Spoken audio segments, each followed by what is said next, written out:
দেখো বাগানে ছোট জবা গাছটা সবুজ পাতা আছে একটা ফুলের কুড়ি আসছে। হ্যাঁ, কুড়িটা সুন্দর। আজ আমরা একটি ইংরেজি শব্দ শিখব অ্যাকসেপ্টেবল। অ্যাকসেপ্টেবল মানে কি? অ্যাকসেপ্টেবল মানে কোনো কিছু ঠিক আছে, নেওয়া যায়, ভালো বলে ধরা যায়। এই গাছটা সুস্থ আছে, তাই এটা অ্যাকসেপ্টেবল। মানে গাছটা ঠিক আছে। হ্যাঁ, পাতা সবুজ, কুড়ি ভালো, তাই অ্যাকসেপ্টেবল। বুঝেছি।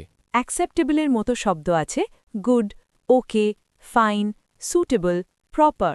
এগুলো সবই ঠিক থাকার কথা বোঝায়। হ্যাঁ, সবগুলোই বলে কিছু ঠিক আছে, ব্যবহার করা যায়। ভালো। অ্যাকসেপ্টেবলের উল্টো শব্দ আছে ব্যাড, রং, পুয়ার, আনসুটেবল, আনএক্সেপ্টেবল। এগুলো মানে ঠিক না। ঠিক তাই, পাতা যদি শুকনো হয় সেটা অ্যাকসেপ্টেবল না। বুঝেছি।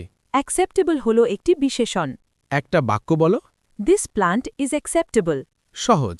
আবার বলি, অ্যাকসেপ্টেবল মানে কোনো কিছু ঠিক আছে, ভালো, নেওয়া যায়। অ্যাকসেপ্টেবল আমি শিখেছি।